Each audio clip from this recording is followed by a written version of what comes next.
The St. Kitts district of the Wesleyan Holiness Church, which includes St. Kitts, Nevis, and Sabre, is celebrating a very important landmark. And we're here at the Taylor Memorial Wesleyan Holiness Church on Main Street, Charlestown. And with me is the District Superintendent, Reverend Spencer Watts. Welcome, Reverend Watts. So nice to have you. Thank you. Well, it's a very important time in the life of your church, but I want you to take us back to the origins. I'm Methodist, and I know that the Methodist is an offshoot of the Anglican Church. The Anglican Church, of course, is known as the Church of England, going back to colonial days, and is the oldest church in the Federation, so to speak. What is the origins of the Wesleyan Church? The origin of the Wesleyan Church goes all the way back to the Wesleyan Methodist Church. In 1843, some ministers came out of the Methodist Church, the Methodist Episcopal Church, because of some controversy concerning slavery. Before time, the Methodist Church never allowed persons owning slaves to be members of the church. And they went back on that situation. And after they allowed persons to own slaves and be members of the church, you had some ministers who withdrew themselves from the church. Persons like Reverend Orange Scott, Reverend Leroy Sunderland, and L.C. Matlock. They were abolitionists, and they really were against this whole idea of persons owning slaves and being a part of the church. And so in 1843, they formed what you call the Wesleyan Methodist Church of America. Now we have history also along the lines of the Pilgrim Holiness Church. The Pilgrim Holiness Church grew from the holiness movement of the late 19th century. We had persons like Martin Well Nab, and a former minister of the Methodist Episcopal Church. And we have Reverend Cook Rees. They came out and they organized the International Holiness Union and Prayer. And that was around about 1897 in Cincinnati, Ohio, USA. The union was to be a fellowship. It wasn't really supposed to be a church. Their main focus was the holiness, teachings, healing, the pre-millennium return of Christ, and evangelization. But over a period of time, this small movement grew into a church. And in 1922, it adopted the name the Pilgrim Holiness Church. Now, there was a merger between the Wesleyan Church, Wesleyan Methodist Church of America, and the Pilgrim Holiness Church. And that was in 1968. But let me give you a little history of the that movement. In June 26, 1968, the Pilgrim Holiness Church and the Wesleyan Church of America were united to form what you call the Wesleyan Church. And in that merger, because those in the Caribbean came from the Pilgrim Holiness background, they decided that they wanted to keep holiness.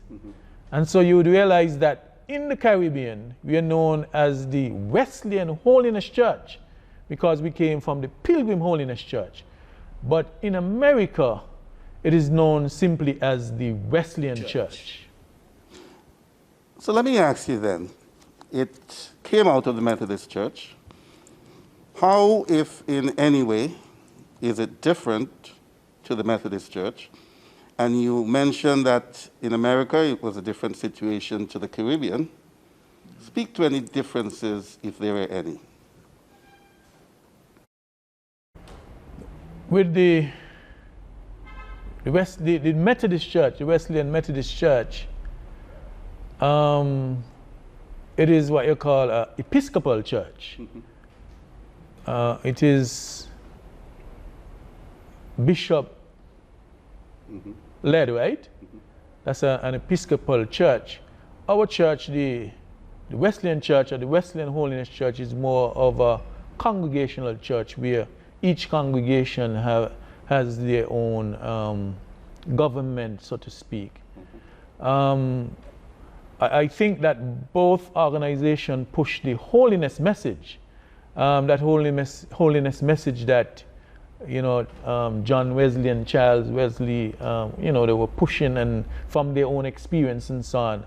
This holiness message was just spreading throughout America and reached the Caribbean. Okay, so from America to the Caribbean, and like everything else, it takes a while to come down to the smaller islands. Tell us about the roots in St. Kitts and Nevis. The Pilgrim Holiness Church started in St. Kitts and Nevis, where you had a Reverend C.O. Moulton of Cincinnati, Ohio. He came from the United States and settled in St. Kitts in 1902. But he labored primarily in Saba, one of the 3 islands where the St. Kitts district of the Wesleyan Holiness Church operates.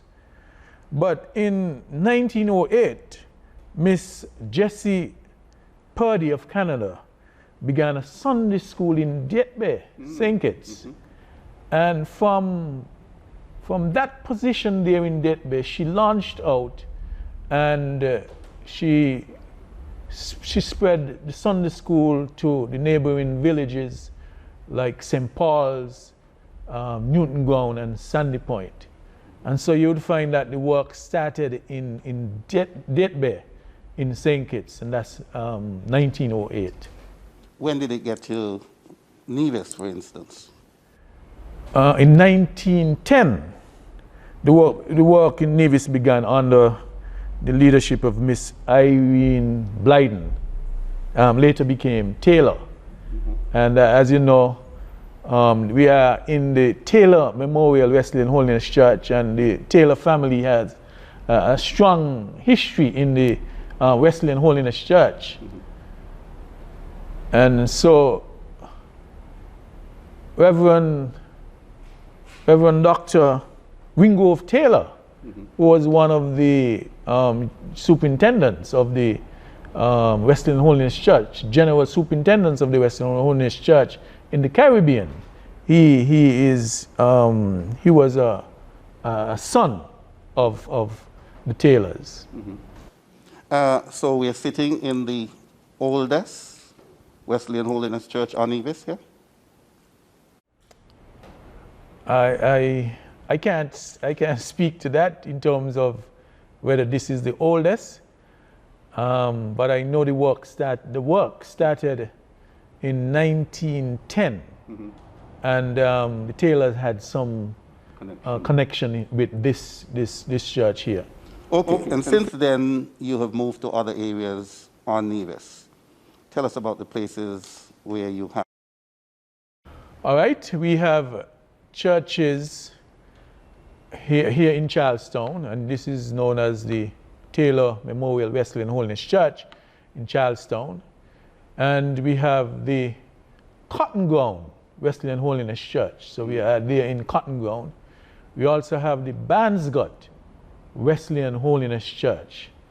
And as you move around, you'd find that we have a church in Newcastle, the Newcastle Wesleyan Holiness Church. And then we move on, we have the Butler's Wesleyan Holiness Church, the Henry Memorial Wesleyan Holiness Church in Gingerland, and we have the Wesleyan Holiness Church in Brownhill. So we have 7 churches on the island of Nevis. Now, most of them have generic names, Cotton Ground, Banscott, Newcastle, Butlers. This one has a name, and I'm a Gingerlander, so the one in Gingerland is Henry Memorial. What's the story behind the Henrys? Henry is, Mother Henry, as they affectionately call her, was the founder of the church there. And it came out of the Sunday school movement as well. And they would have celebrated 100 years sometime back, maybe a year or 2 ago. I remember that. 100 years. So she was the founder. They call her Mother Henry. Right? So that's the Gingerland Wesleyan Holiness Church, which is officially called the Henry Memorial Wesleyan Holiness Church. Now, you've mentioned several missionaries coming from places like Ohio, Canada. I got a sense, though, that later on the ministry took on more of a local flavor. Can you pinpoint when that happened, when we began to have local people, so to speak, taking the top positions in the ministry? I mean, we are replete with names, the Esdells here, the Griffins, the Grants. We've heard about the Wards, the Charles. When was that point when local people took the reins, basically?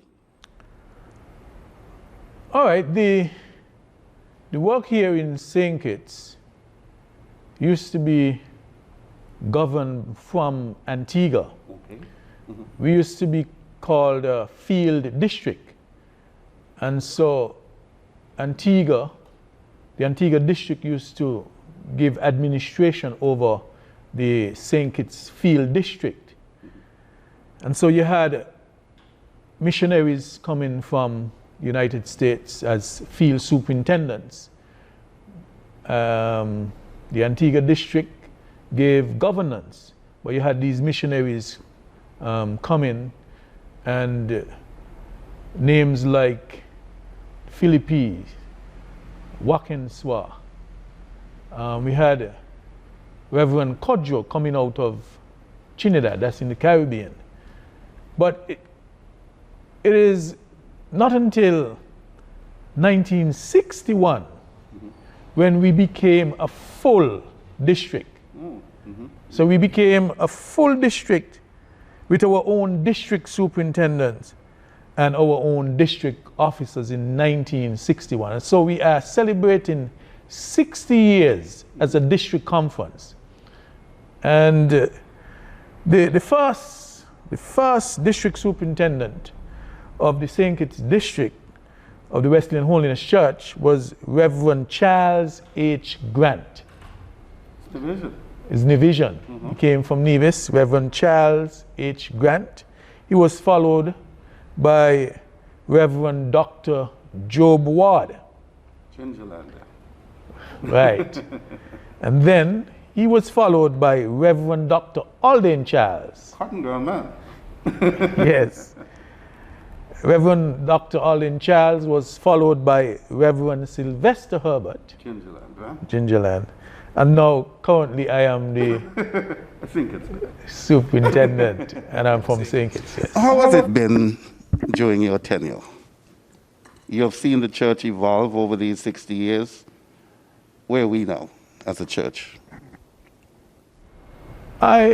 From my own standpoint, I have been in the ministry since 2008, and we have seen some growth in terms of structure,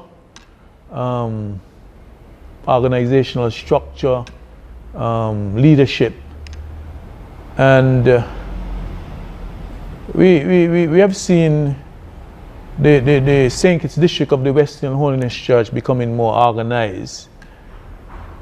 We want to thank, you know, those district superintendents who would have worked hard. There's some superintendents who would not have had the kind of resources that we have now, but they would have given hard work and been in much prayer. And I've seen the district, the St. Kitts district, develop over the years. And so we thank, you know, Reverend Charles Grant and Reverend Dr. Joe Board and Dr. Reverend Dr. Alden Charles and Reverend Sylvester Herbert. And, you know, we have really seen some growth. Now, I know all of these pastors you mentioned. As I said, some of them grew up in the Gingerland area. Many of them were fire and brimstone. How do you think the present-day church is responding to the challenges of society? We're talking about crime and prostitution, corruption. How is the church forging their way and guiding society in its function? One of the things that we, as a church, we realize that to bring about change, we really cannot do it in our own strength. Mm-hmm. The Bible tells us that we wrestle not against flesh and blood, but against principalities, against powers, against spiritual wickedness in high places. So we have called the church to much prayer. Mm-hmm. Once the church is engaged in prayer and allow God to work through us, then He would be able to effect change in the community. So we cannot go in our own strength to try and change the situations. And so the church has been called back to prayer. And it is through prayer and fasting where change is going to come about.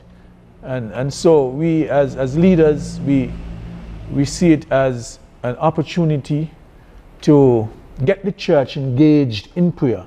And so you find right now with this COVID-19 pandemic, we have what you call the Wesleyan Hour of Prayer, which is a Zoom prayer engagement where you have persons from across the district, an average of, let's say, 31 or so every Thursday morning from 5 a.m.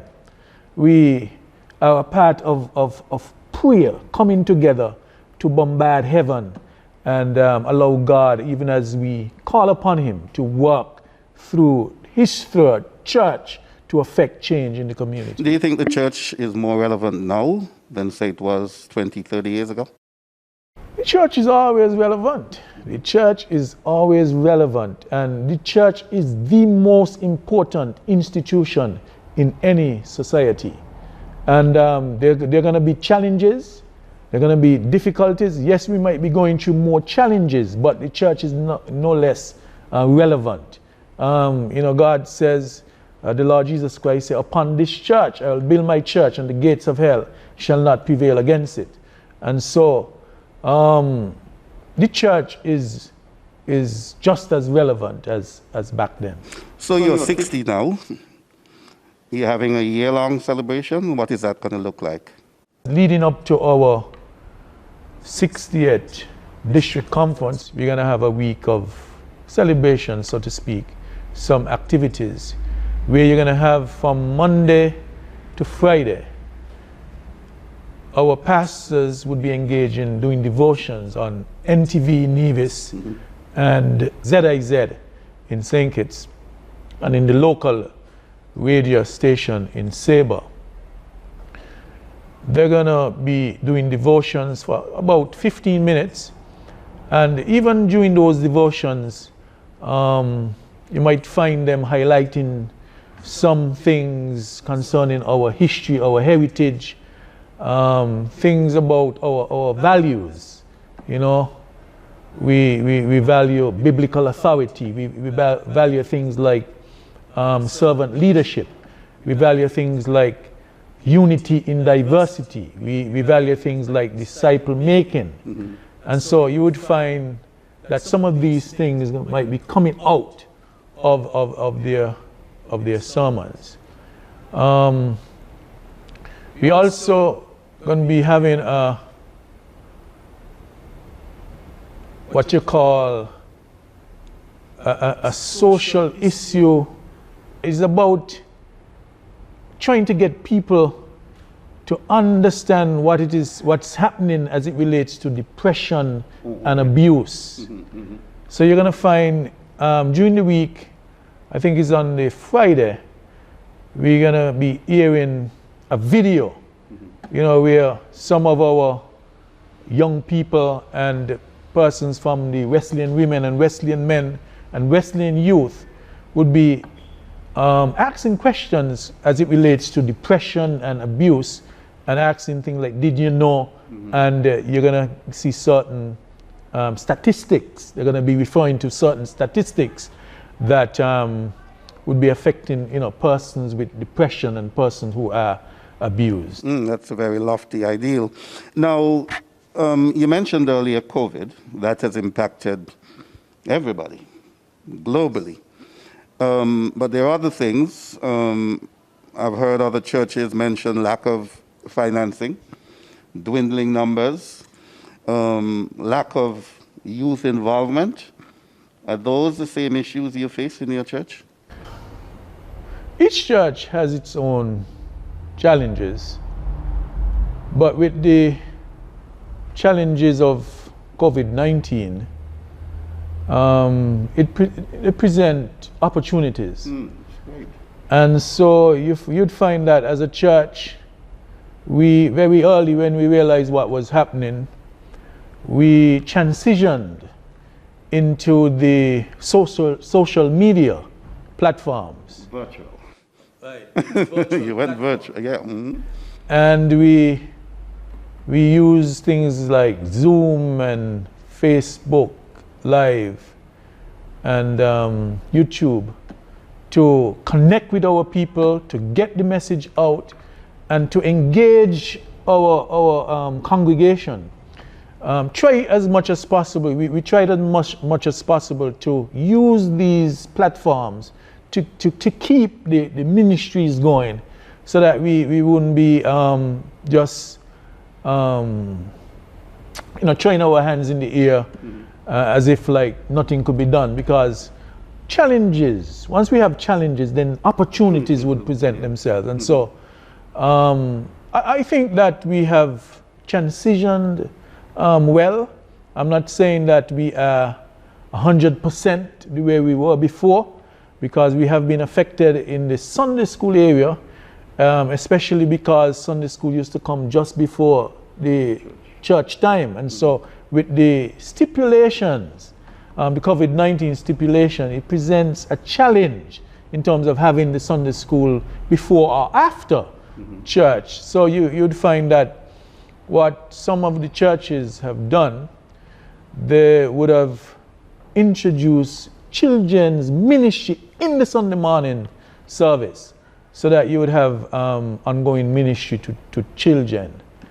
All right, so there would be no lack in that area. I know you said that your district will meet in conference February 20th and 21st. But even ahead of that, as a leader of the flock, where would you like to see the church go in the next 5, 10, 15, 20 years? In the next 5, 10, 15 or 20 years, I would like to see us as a church growing in the faith. When I say growing in the faith, in the sense of that body of truth that was passed down to us by the apostles, that as a church we would be growing, we would experience God's power as a church, that we as a church, we would live a holy life. We would be, as the Lord Jesus Christ has asked us to be, the light and the salt, so that we can be an example to people. He said, let your light so shine before men that they may see your good works and glorify your Father in heaven. And at the same time, I want us to see us more involved in discipleship. Not just settling for conversion, people get converted and they become a part of the church, but I would like to see us more aggressively involved in discipling people and mentoring young people. Because a disciple is someone who in turn disciples someone else. And so you want to teach them, right, so that they would get up and go and disciple others. So you don't want them to just get saved and I'm saved and I'm on my way to heaven, but they would be actively involved in the ministry, and that they would understand that each individual has a ministry, right? And the opportunities that God presents to us, we can make full use of those opportunities. Like, for instance, on the job, in the homes, in the community. God is always presenting opportunities for us to share the gospel, share the message, and reach out to people. So I really want to see us as a church being active and being proactive, and not waiting, and for individuals not waiting just for, let's say, the church, the organization to say, let's move. But as individuals, we ourselves have that mandate to launch out and reach out to others. Finally, as we put a wrap on this, I want you to say a word to the nation, St. Kitts and Nevis, and of course, not leaving out Sabre, which is part of your district. I want to say to St. Kitts and Nevis and Sabre that we really appreciate the Federation and the island of Sabre for allowing us to operate and do ministry in these islands. We appreciate the help of the government. Sometimes the government would indicate to us that they appreciate the church and they want to work more closely with the church. And so we really appreciate that. And I just want to assure you of our prayers for the nations. We have been engaged in prayer, and we believe that out of this situation, out of this pandemic, that more and more persons would come to know the Lord. And if you have just one person turning to the Lord, the nation is better off. 2 persons, 10 persons, the nation is better off. And so I just want to assure you of our prayers, and that we would do our best to reach out to the less fortunate.